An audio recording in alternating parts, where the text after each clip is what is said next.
What would it take for LeBron to pass Jordan as the GOAT? Get him, all right, so if we're talking about accomplishments, he needs at least a couple more rings, probably one more MVP. But if we're talking about accomplishments, Jordan's not the GOAT. It's Kareem. And if it's not Kareem, it's probably Russell. So we're not really talking about accomplishments. We're talking about who's the best. Who's the best? One game to decide your life. Who do you want in all-time history? So for LeBron to pass Jordan, he needs a time machine to go back about 11 months when he passed him the first time. LeBron's been the best player ever since about midway point of Game 6 of last year's finals, and all he's done since then is continue that. He's on the greatest streak in postseason history since Dre called him the B word and Clay said his feelings were hurt. He's played 16 games, his team's 15-1, giving you 34, 9, 8, and 55% shooting. And when we're just comparing the two players, LeBron averages more rebounds, assists, blocks, steals than Jordan, shoots a better percentage from 2, shoots a better percentage from 3, is the more versatile defender, can guard all 5 positions. He can do everything Jordan could do, but better. So what does he need to do to pass Michael Jordan? He already done passed Michael Jordan as far as who's the best player ever.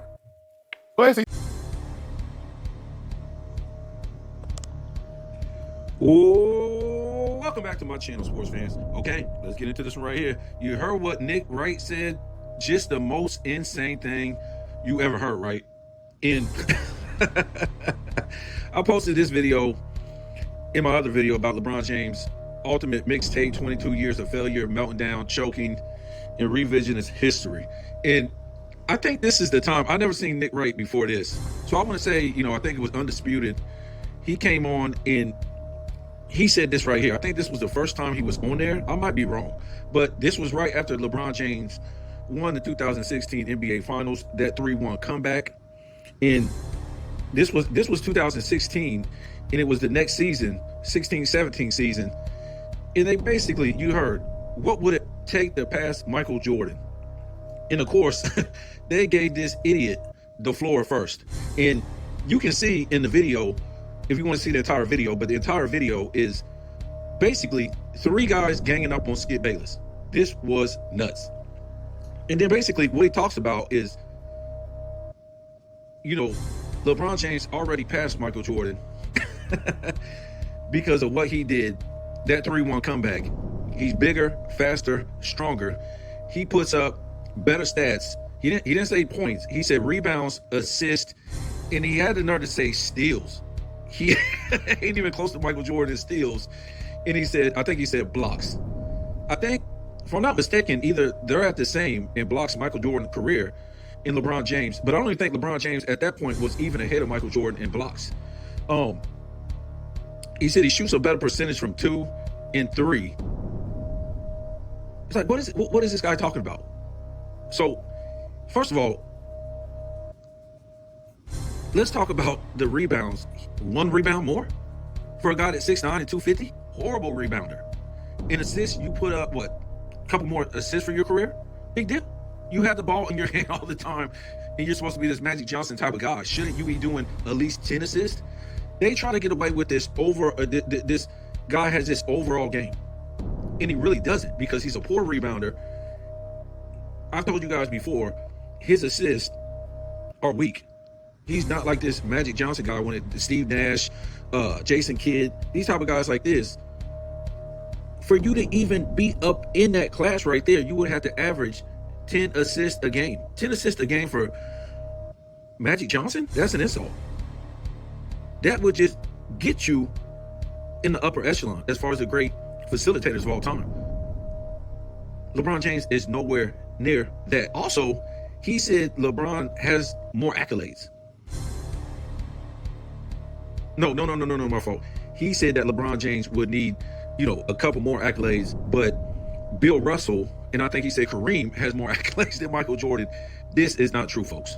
To this day, Michael Jordan has 73 NBA accolades. And we're not talking about, what do you call it? Sportsman of the Year and Sports Illustrated. No, we're not talking about that. We're talking about all the accolades. We're not talking about gold medals or nothing like that. We're talking about actual NBA accolades that you got from the NBA. Michael Jordan has 73. Today, LeBron James has 70. He just passed Kareem. I think Kareem had like something like 68, 69 or something like that. That's today. LeBron James wasn't even close to Kareem or Michael Jordan in 2016 as far as accolades. Also, he pointed out that LeBron James can guard 1 through 5. And this is what we mean, folks. This is when this whole thing started with this Nick Wright. Polling on lies. And I think this was about the same year when Skip and Shannon Sharp came aboard at Fox 2, I think about 2016. They came aboard. And it might have been 17. I'm not somewhere in that range, 16 or 17.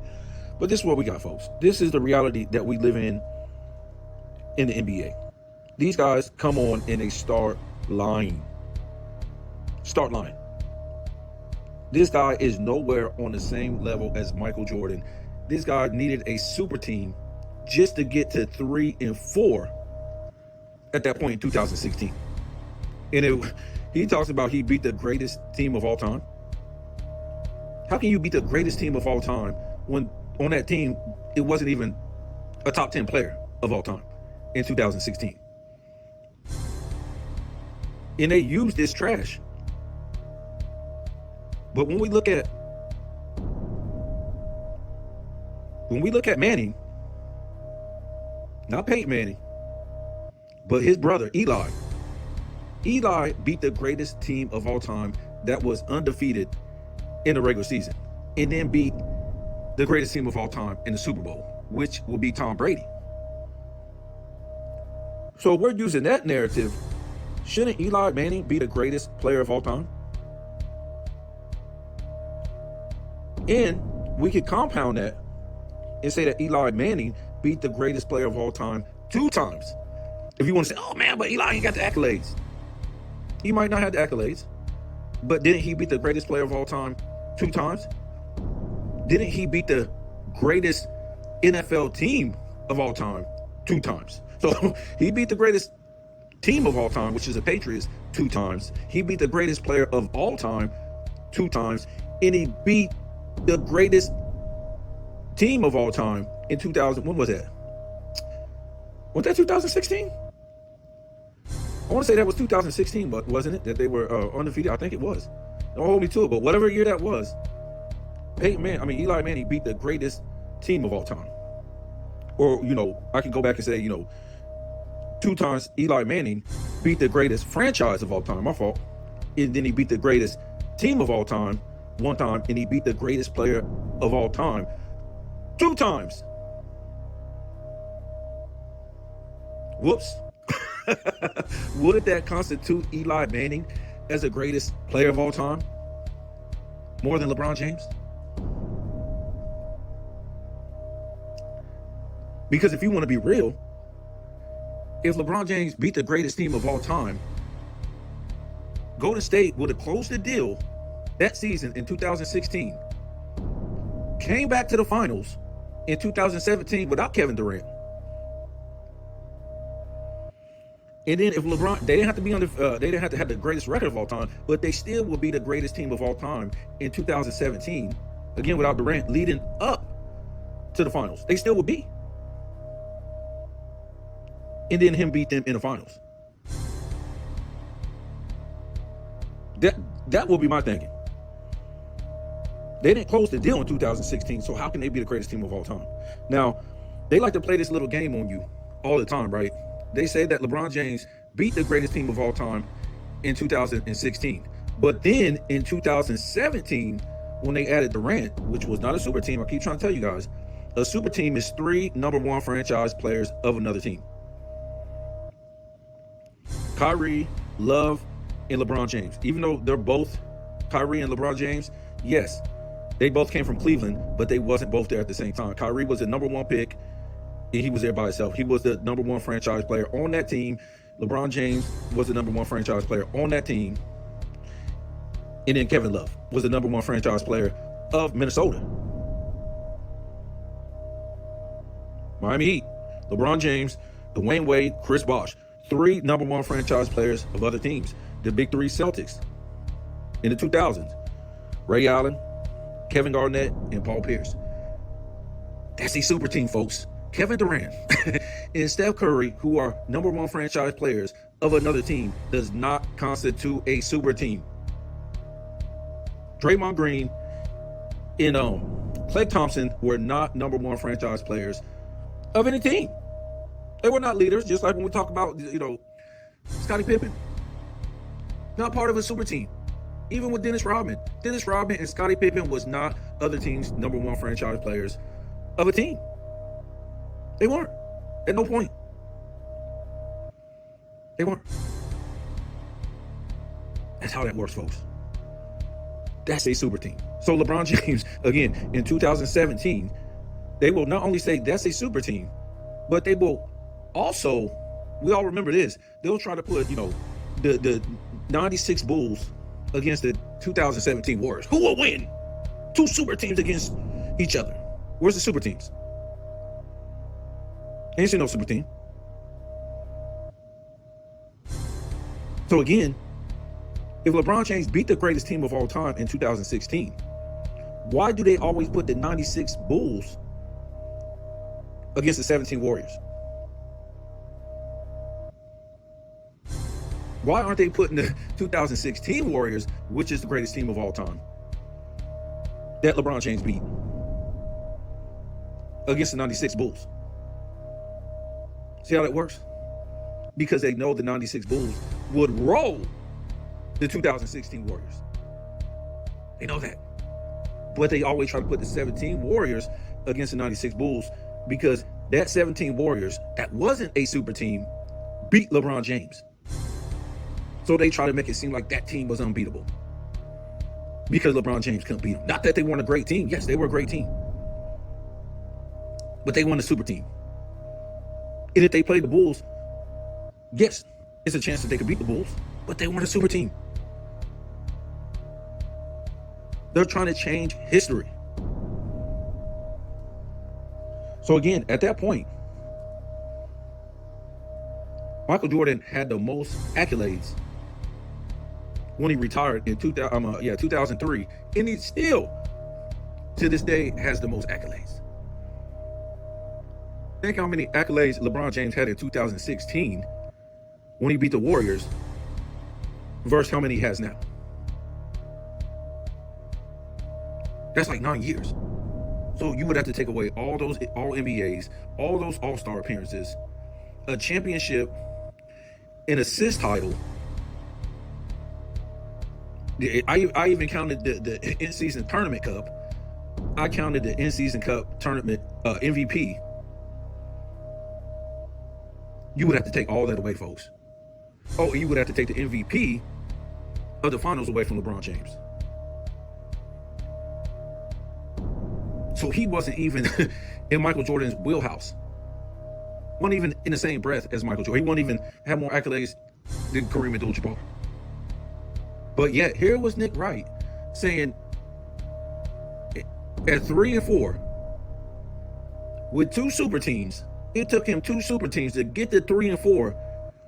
He passed Michael Jordan. Just because he can come out there and say a whole bunch of slick stuff. And it's funny to me because if you watch the whole video, Chris Carter was cheering him on. And at first, Chris Carter tries to make a point for Michael Jordan. And then at the end, he defends LeBron James. And later on, they would get their own show on Undisputed. And he started to be a Michael Jordan guy. Later on, he gets put off the show. Some, you know how they do. It's TV. They'll make up some stuff to get these guys off just to sell, make it more entertaining and all this stuff. They will never tell you the real truth of why Chris Carter had to leave. And why Chris Carter left is because Chris Broussard was better and took his place. Why they canceled Undisputed is because they couldn't pay these guys. They weren't getting the ratings no more. They couldn't afford them. So they started a fake beef, which is TV, between Shannon Sharp and Skip Bayless. TV, folks, all scripted. Same reason with Max, Stephen A. Smith, all scripted. They didn't want to tell you why they was getting Max off of there because he was going to go over there and try to save the Jay Will and Keyshawn show because the show wasn't doing too good. Zubin was a horrible narrator and the show was tanking. And they tried that spot so many times. They had, first with Mike and Mike went for a long time. I don't know what happened with them. I think they just fell apart. but they did good for a long time. And, I think Mike, he started a show with Trey Wingo, and then that fell apart. And then I think he tried it again with somebody else. That didn't work. And then later on, they started this Jay Will and Keyshawn. Keyshawn ain't too bad, but it's Jay Will. He don't, he shouldn't be on TV. But because they can feed him welfare checks, they keep him. And what I mean by welfare check, they just give him a little bit of money. So Max went over there and replaced Zubin because they were trying to save that show. And Max actually went over there and did good, but eventually it just wasn't getting ratings. They had to cancel it, and they were bringing over Shannon Sharp to First Take. But they couldn't afford him in the full capacity. He was just going to be on there for, here and there. And they were going to bring on some cheap people here and there. That's how it works, folks. It's a company. If you work at a company and you're down here as an employee, you're not going to know what's going on with the owner, the president, the vice president, maybe not even your manager, assistant manager. You're really not going to know what's really going on in the company. You can think you do, and you could feel it out, but you really don't know. And just like these companies out here, they really don't tell their business about what's going on in the company. In entertainment, they're going to entertain you. So they're going to make up a whole bunch of drama to make it more entertaining. They don't really tell you the truth about why this guy's going here, why this guy got fired. They want to bring more entertainment. And for Zubin, I think it was like Middle Eastern or Indian. They didn't want to tell you that he wasn't good. They didn't want to make it sound racial or whatever like that. They can get more ratings, more viewership, more whatever, more clips if they just make up something, which are these fake beefs and these fake fights, because it sells, folks. But with the Chris Carter thing, they just made up some bullish, some sexual this, just like, they took Shannon Sharp off Undisputed. Now he's back on there. Everybody, ain't no way Shannon Sharp gonna be on Undisputed again. All that stuff surrounding him with that girl. Well, he's back on it. He's back on it, folks. It was just all for entertainment, all for clips, all for money, all for views. You're gonna have to, one day adults are gonna have to grow up and they're gonna have to understand what the TV is. It's scripted entertainment.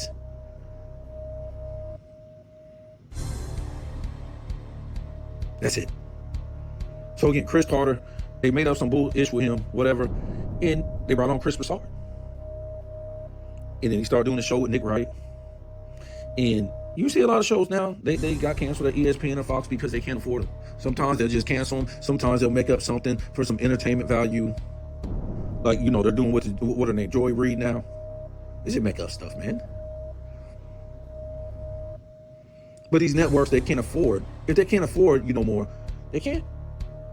Even if they still have billions of dollars in the bank, they're still about to cut their losses. You see that with companies all the time. They still have millions and billions. And when stuff goes slow and they're not making money, they'll cut employees. Because there's people at the top making big time checks. So if they don't cut those employees when they're not making the same profit, it's going to come out of somebody's pocket in the chain. So Nick Wright, another Clutch Sports agent, along with a lot of these guys like Shannon Sharp, Stephen A. Smith, came on to start defending LeBron James. And like I said in the post a minute ago, and I thanked everybody for watching the video, that by the time 2018, they should not have been promoting LeBron James another day, folks. They should have moved on, especially when we got in the 2020s, and start promoting somebody else as the next. Just like we all know Kobe, it was Kobe in the 2000s, coming into the 2000s. It was no longer Shaq, it was Kobe. But LeBron James was coming right behind him. Nothing wrong with that. But it should have been somebody coming right after LeBron James, after Kobe retired. But they just kept trying to fix the fact that he didn't, where Kobe left off, he didn't take off, LeBron James. Because Kobe Bryant took off right where Kobe left off. Shaq took off where Michael Jordan left off. And Michael Jordan took off where Magic and Bird left off. That's what it was, folks. And for LeBron James, he was not able to, folks. And it kind of screwed up the NBA. That this guy had so much talent, but couldn't do it on his own as a leader like these other guys. Or you don't have to be a leader. You just got to be successful at one point. Say what you want about Shaq. Shaq had his ups and downs, and maybe people thought, man, once the 90s come, when the 90s came, a lot of people didn't think Shaq was going to be able to do it. Not saying he did it by himself, but, that was the mark he left. 3 straight finals, 3 straight MVPs, cemented. Kobe said, you got to go. I'm about to do my thing. Kobe did his 3 finals in a row and back-to-back with 1 top 75. So LeBron James was supposed to take off from there. He wasn't supposed to build a super team. He was supposed to take off from there. And what made it even worse, he built this super team and still got smoked the very next year. So you could say, when he got smoked in the finals then, it wasn't he got beat in the finals. He melted down in the finals, got beat by a plumber after he taunted the plumber. So, at that point, when we look at 07, 08, 9, 10, 11, was it time to really move on? Because he got the super team, got what he wanted, and still couldn't win. Didn't want to show up and face Kobe in the finals because he already knew if he faced Kobe, he would have no legacy going forward. As far as being up there with Kobe, Jordan, Shaq, Bird, Russell, Wilt, all these guys. He won't have it.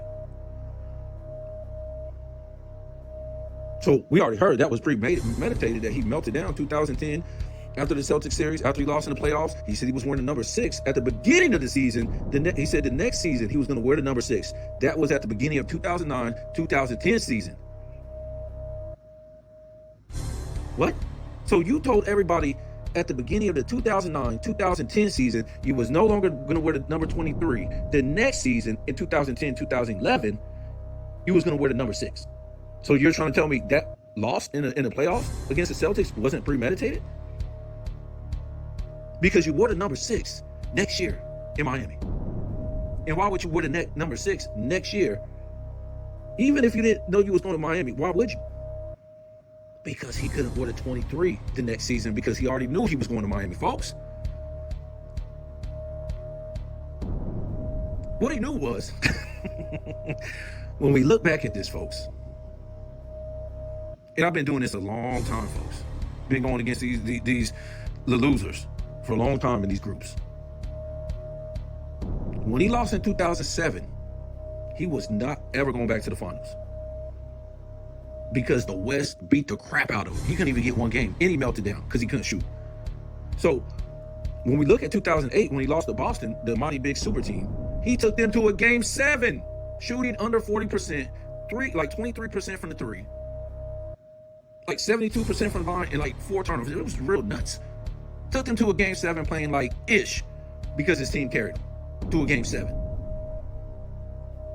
Folks, 2009, 2010, best record in the league, MVP.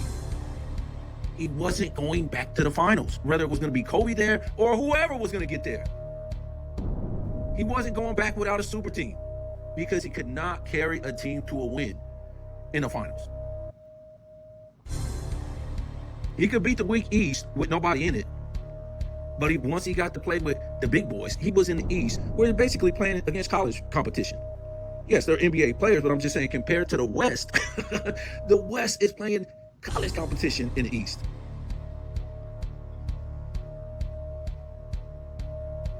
Or versus the East, whatever. So he was never going, after 2007, he could get best records, he could get MVPs. He wasn't going to go back to the finals. And when we look at the decision, folks, go back and look at it. You hear from Dwayne Wade, you hear from LeBron James. This gives us our best chance and opportunity to win. That's what they both said.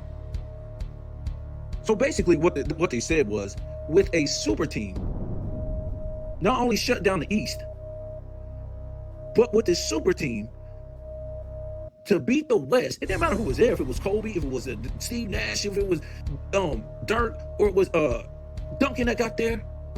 Their only chance to win, Chris Bosh, Dwayne Wade, or LeBron James. Their only chance and opportunity to beat the West was to build a super team, folks.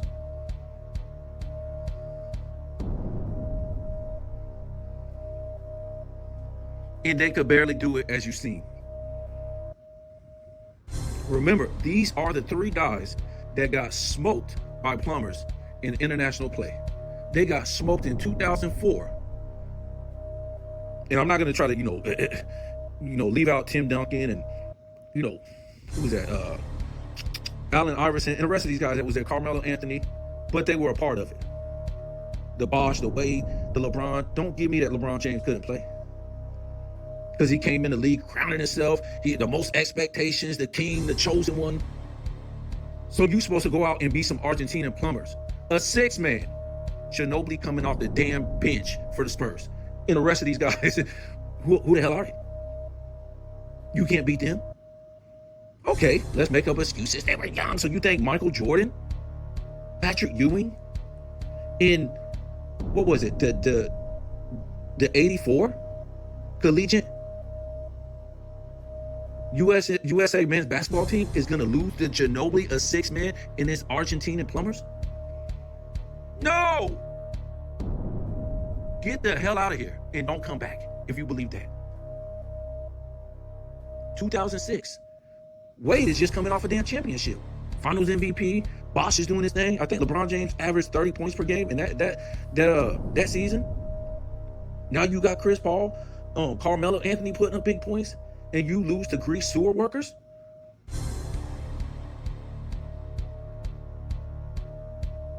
This is the LeBron James era guys who care more about playing, what they look like, flashy stuff, being anointed, than actually being leaders, fundamentals, and earning it.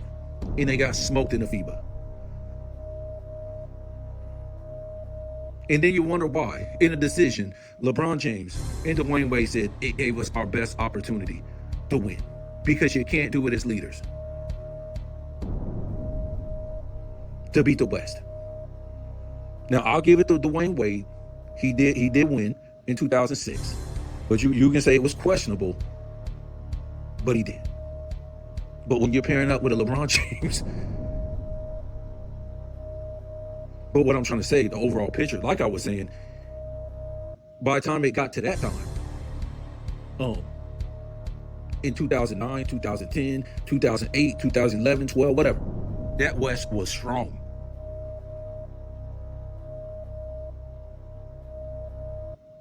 In the East was basically a joke.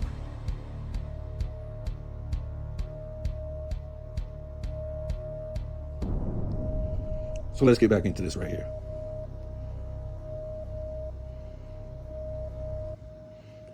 So let's look at this right here. So at what point did he pass Wilt? Did he pass Kareem? I don't know. Because they're always talking about championships. Championships don't matter when you use them against LeBron James. So what else are we talking about?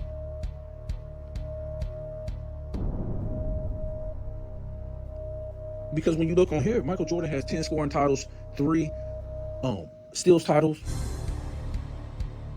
Defensive Player of the Year, and you can see everything Kareem has: 2 scoring titles, a rebound title, 4 block titles, and that was 4 years into his career. They won't even count him when he first came in. He probably had about 7 block titles. And the same thing with Wilt Chamberlain: 7 scoring titles, 7 rebound titles, 1 assist title. What are we talking about? Michael Jordan ain't considered the best because of championships. That's what they want to use against. They say we use against LeBron James. Nobody uses that. They use that so they can use it on somebody else. Russell has 11. Yeah, but Russell also has 5 MVPs. And Wilt has 4 MVPs. Oh, LeBron James, he's got, 4 championships. Well, Wilt only has 2. What does that mean? I thought you can't use championships. See, they can't make up their mind. Wilt has 4 MVPs, just like LeBron James. But Wilt just dominates him in statistical titles. When they're talking about, he's just 7 rebounds. That's it. That's all you can come up with, 7 rebounds at 6'9"? One more rebound than Michael Jordan? So this is the one that always gets me right here. So at that point, LeBron James was 3-4 in the finals. I don't know what season that was. 10, something around 13. I want to say 13 season, something around there. Michael Jordan, so he had 3 championships and 4 losses. Michael Jordan in his 9th season in 1993, he had 3 championships too. 3 finals MVPs, and he had 3 MVPs. But he also had 10 scoring titles, Defensive Player of the Year. What is this? 3 steals titles, Rookie of the Year, and surprisingly, only 1 All-Star MVP. We know about the scoring. We know about the defensive teams. I think he had 6. The same LeBron James ended his career with. Well, the same he had in 2016, first team.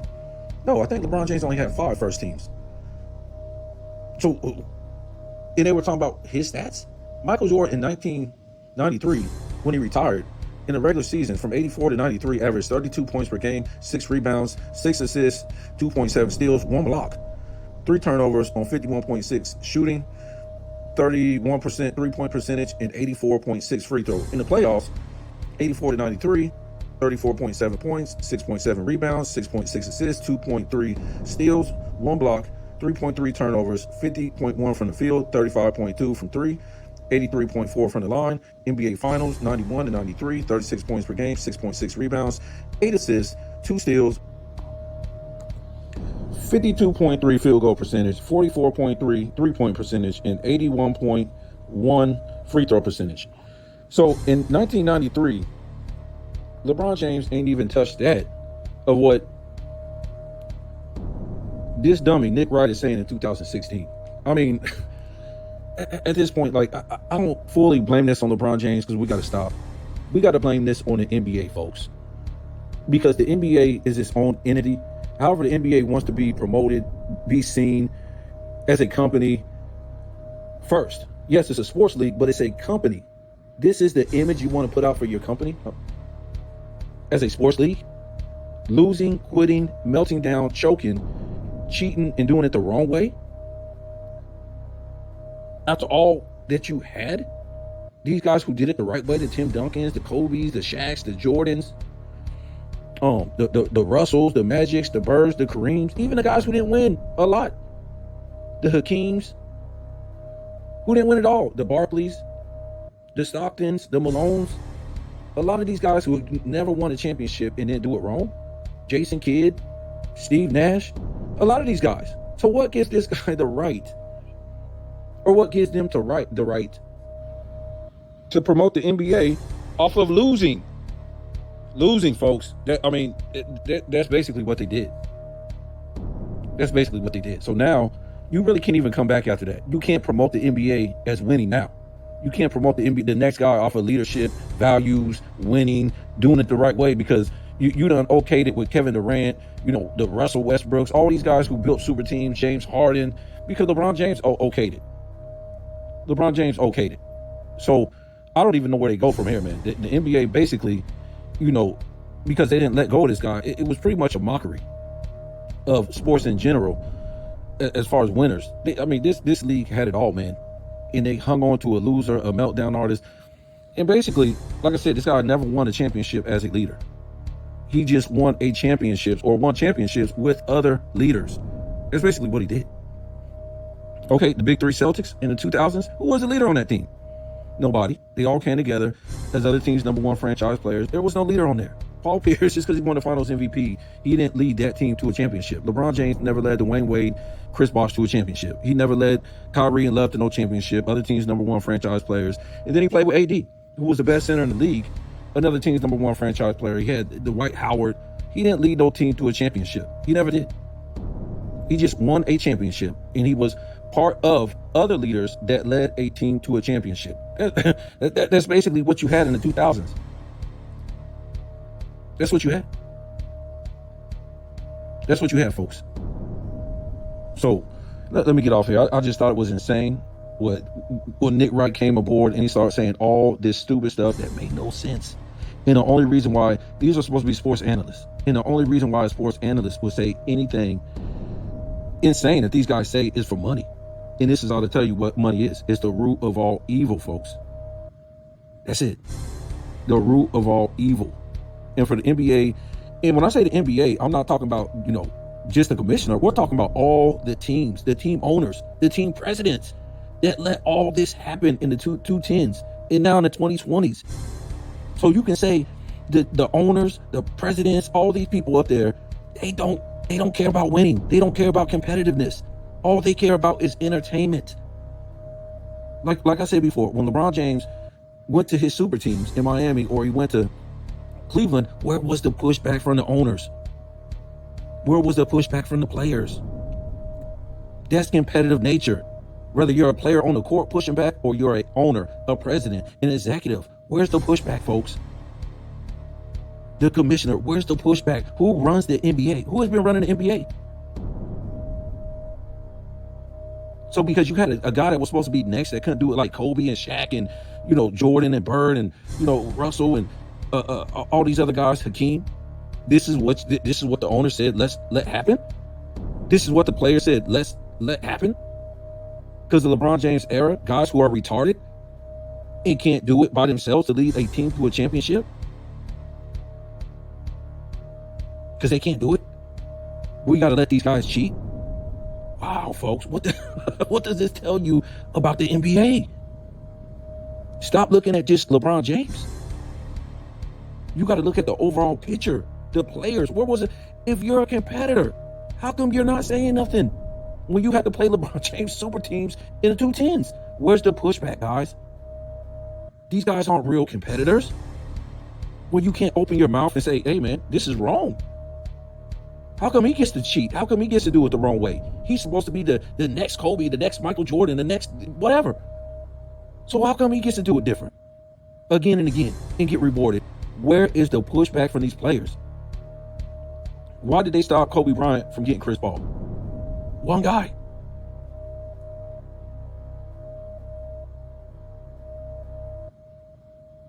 It's a bigger overall picture than what people is seeing. And the media was part of this too. The media, you can see it in the videotapes, whatever. They want to make money, folks. The NBA could no longer sell itself to LeBron James era based on on-court greatness. So they had to bring in the media to sell this stuff. Tell you how great players are instead of you seeing it on the court. Cut out defensive rules. Take out big men. And basically tell lies. Destroy their past eras. So the NBA basically had to destroy itself by talking about its past players. And they were trash. When I say the NBA, I say the NBA. Don't think that Nick Wright, Shannon Sharp, or Colin Cowherd, they just get to say what they want to say. No! The NBA has to approve it. The NBA gave the rights to, these networks, the ESPN, the Fox, and all this stuff. So for them to destroy, and talk bad about Larry Bird, Wilt Chamberlain, and Kareem Abdul-Jabbar, Michael Jordan, and calling these guys plumbers of the past, the NBA approved it, folks. The NBA, ESPN and Fox bought the rights to the NBA to promote the NBA. So whatever's coming out of their mouth in these debate groups and ESPN and Fox is approved by the NBA. If the NBA says, no, you're not going to say this, you're not going to do that, you're not going to do it. We're giving you the rights. But because these guys can't sell the league based on on-court greatness, like the past, your soap opera, your on-court greatness of the past, the 80s, the 90s, the 70s, whatever. The on-court greatness became the off-court soap opera, became the soap opera in the newspapers, the tabloids, whatever. Whatever was going on in the court became a soap opera. Now you look on the court in the LeBron James era for a hot minute, there's nothing going on. So they create a off-court soap opera, but when you look on the court, there's nothing.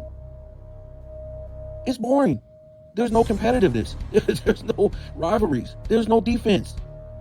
So that's why they started the debate groups to make it more than what it was.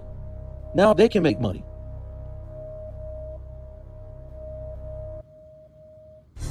So again, don't just look at LeBron James, who is one of the biggest sports failures of all time. You got to look at the NBA, folks. This is the trash they have brought you basically since the 2010s. I mean, Duncan pretty much put a damn exclamation point on it and put LeBron James' nose in the dog poop. You not like us. You not like us. 2014. You not like us. You not like me. You ain't like Kobe. You ain't like Dirk. You ain't like Shaq. You ain't like Wilt. You ain't like Kareem. You ain't like Bird. You ain't like Magic. You ain't like Jordan. That's what happened to LeBron James in 2014. And it was an explanation point to his career. You could say it was over at that point. It was over. So, you know, from 2014-15, it was over for that guy. And then he got his head smashed into 2015. Luckily, he won one in 16 and got destroyed in 17-18. The guy don't take no for an answer. You ain't that dude. You ain't that leader. You don't have those type of skills. You can put up meaningless numbers in meaningless times, but when it comes to winning in the clutch as a leader, you ain't that dude.